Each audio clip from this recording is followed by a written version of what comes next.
Welcome back to the channel. We got some week 2 action between the 49ers and the Eagles. If you were with me yesterday, we looked at the 49ers offense versus the Eagles defense. Today, we're reversing the roles, looking at the 49ers defense versus the Eagles offense. Before we get started here, if you have not liked, subscribed mainly because YouTube does give me analytics to look at. And that's where I saw 70% of the viewers are not yet subscribed to the channel. For whatever reason, you're watching, subscribe. Takes less than a second of your time, actually, but also helps support the channel. And that's always, encouraged by myself as well as others. Share it out, comment down below. Let me know your biggest worries or your biggest, optimistic opinion based on this matchup.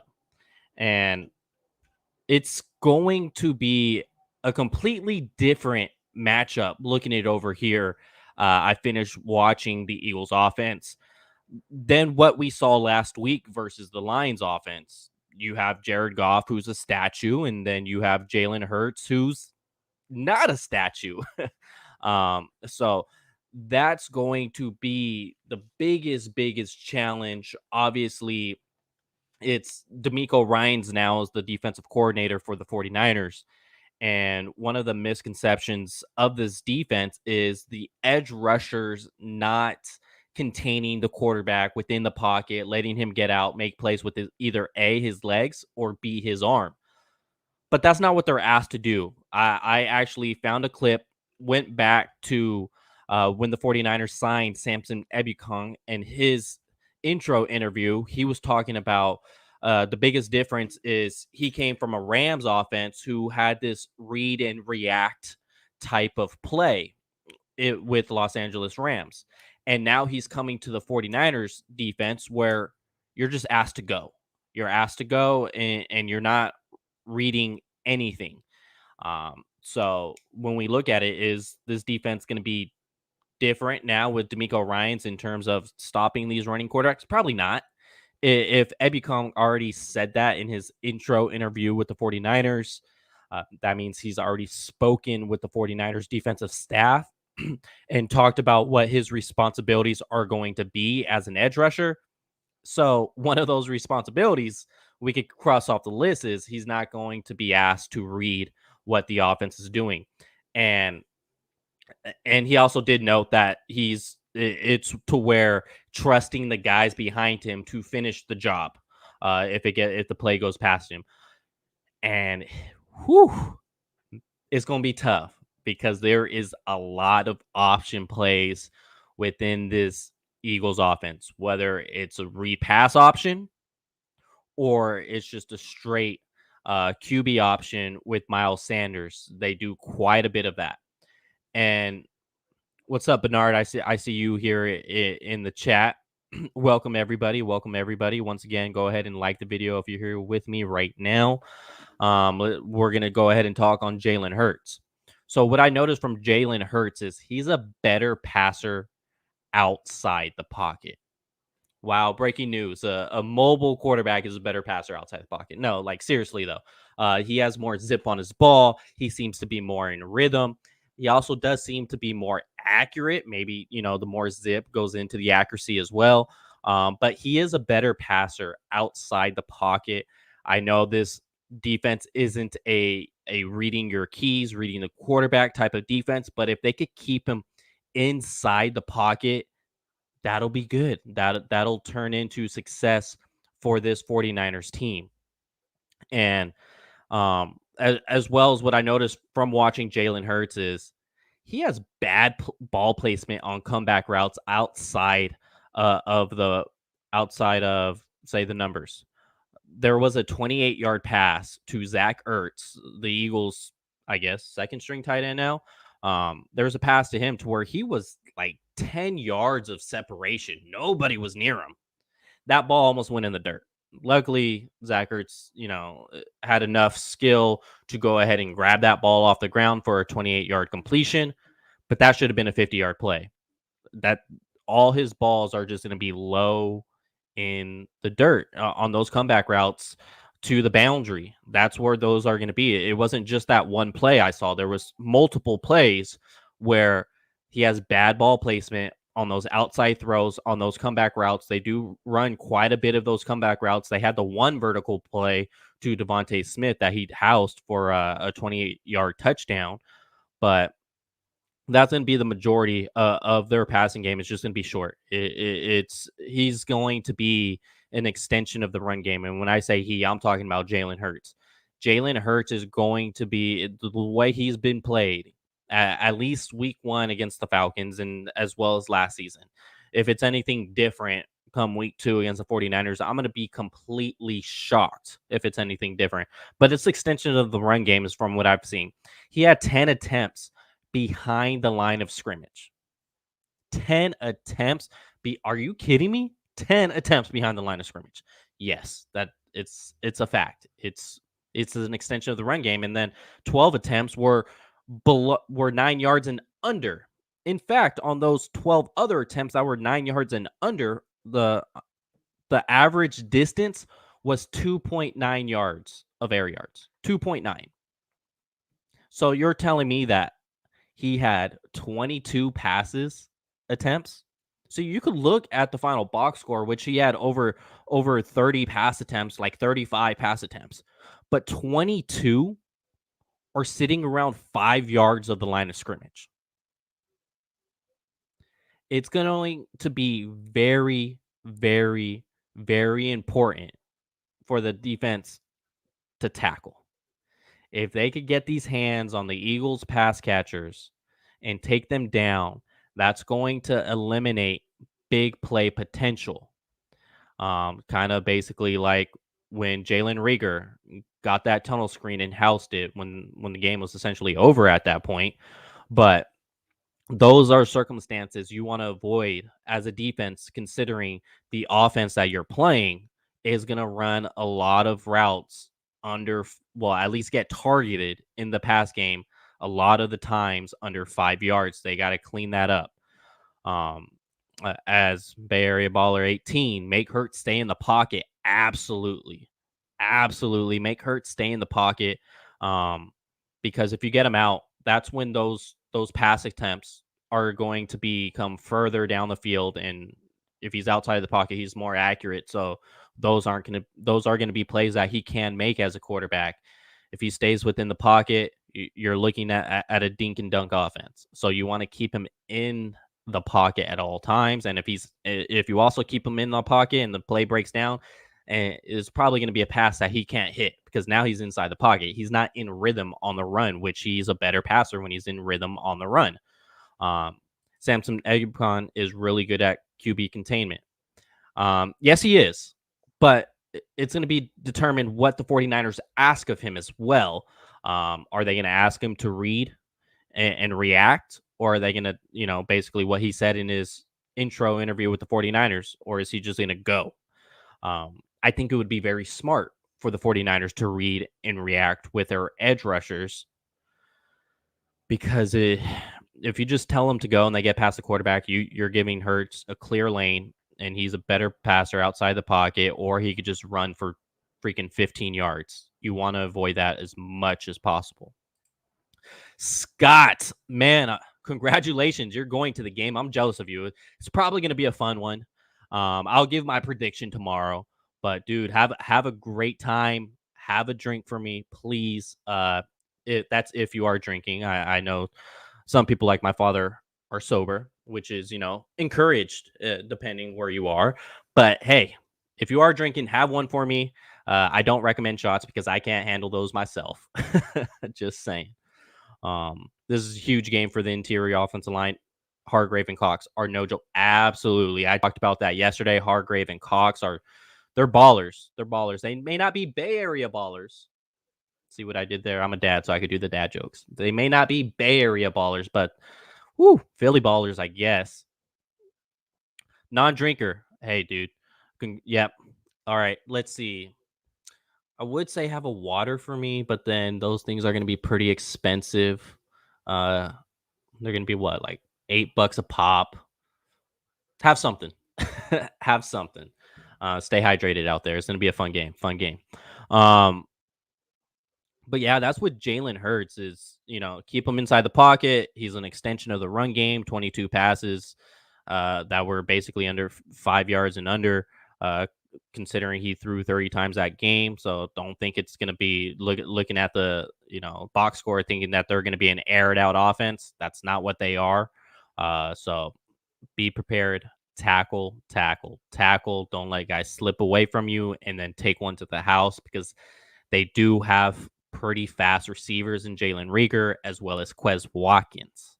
I might as well talk about them receivers right now. The matchup. This is kind of one of the biggest matchups of this game. I haven't even showed you guys the Eagles depth chart, so let me go ahead and do that right now. Let's share my screen.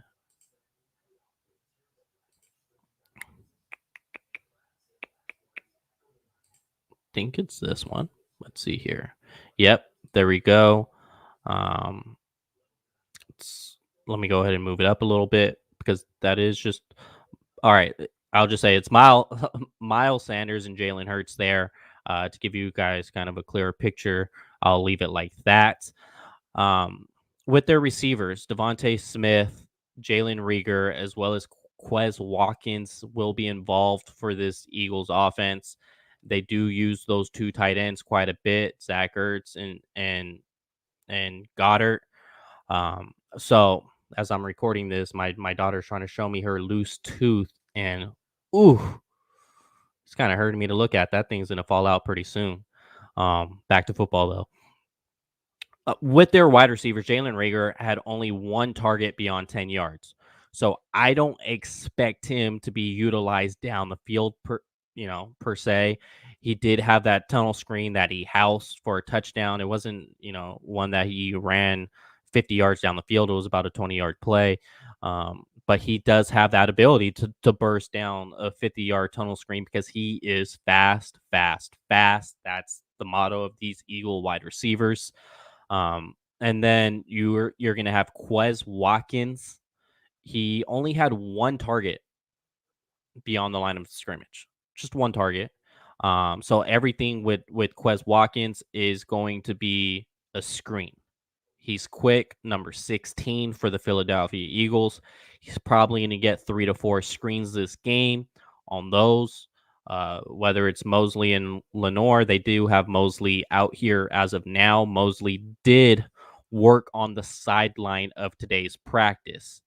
He he didn't practice, but he was out just doing some cardio on the side.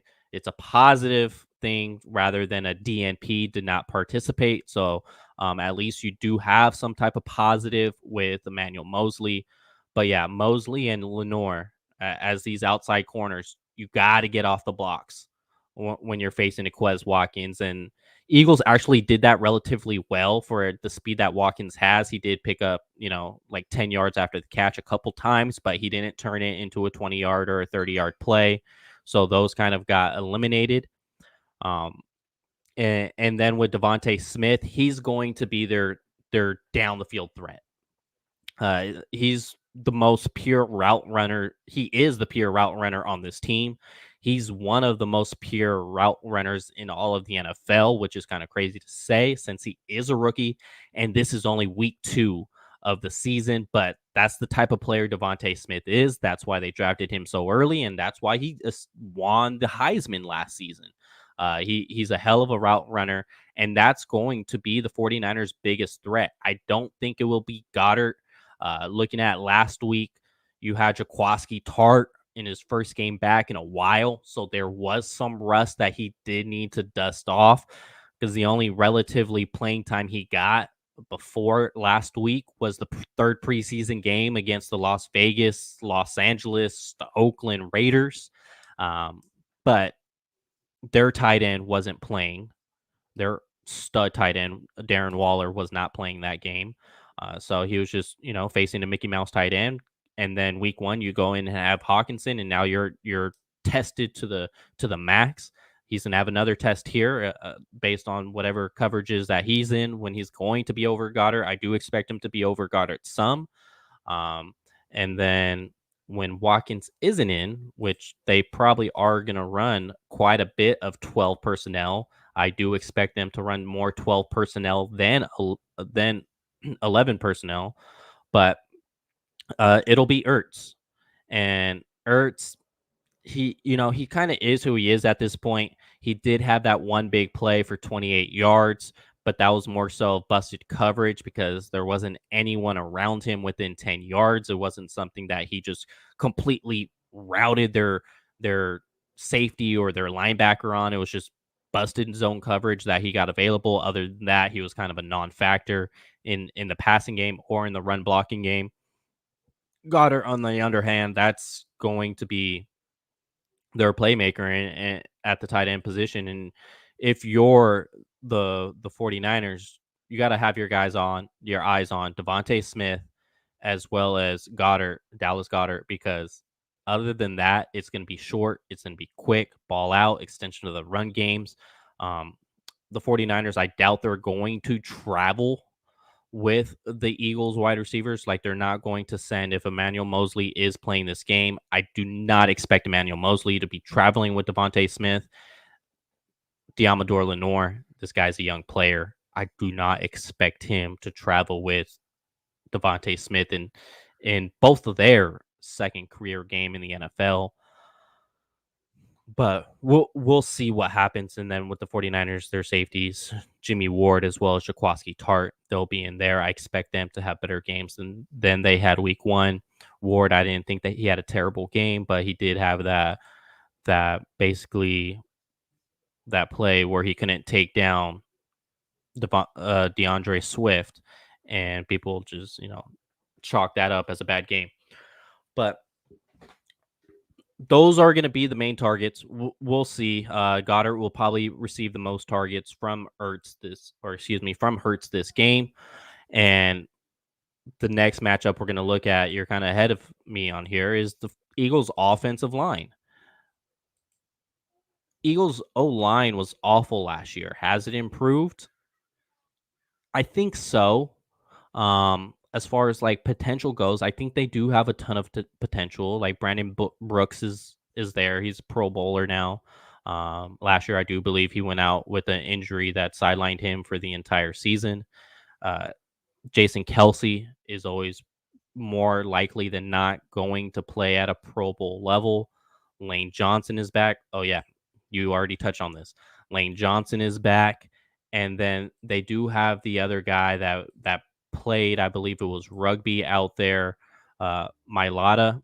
Mailata is actually, he was kind of decent, but he he has a long way to go, especially when you're playing against a player like Nick Bosa. He's going to have a long way to go.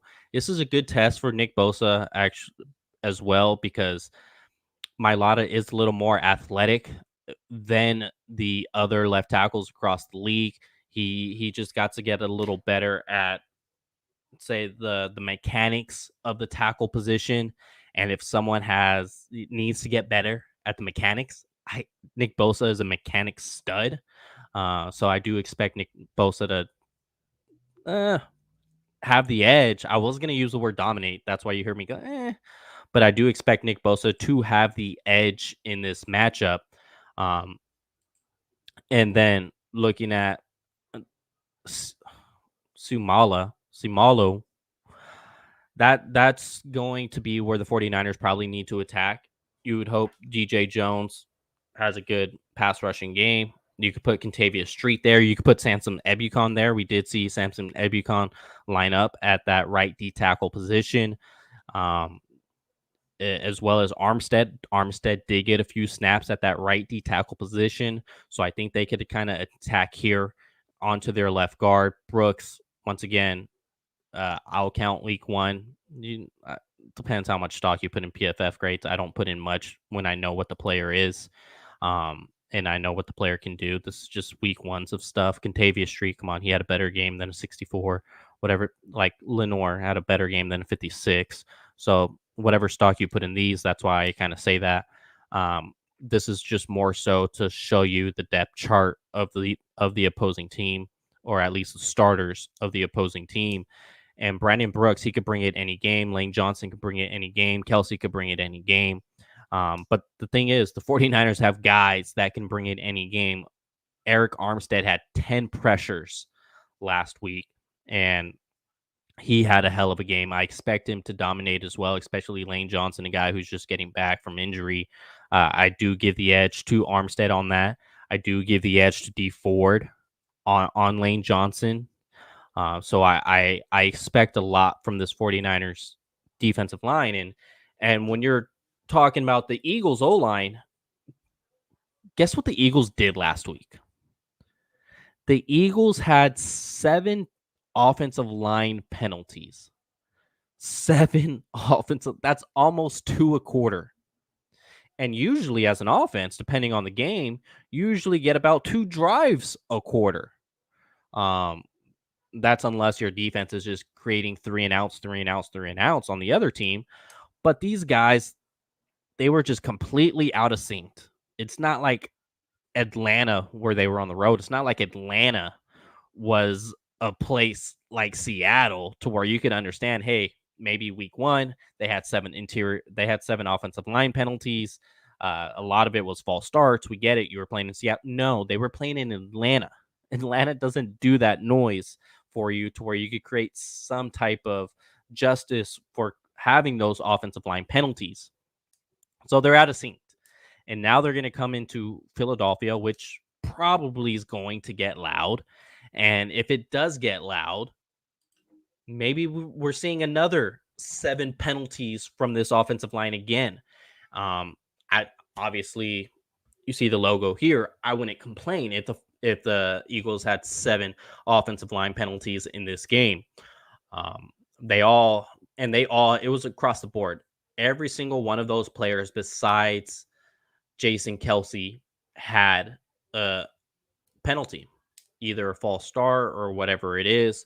They had a penalty besides Kelsey. So Brandon Brooks, Lane Johnson, those 2 guys who are former Pro Bowlers, even those guys had false start penalties.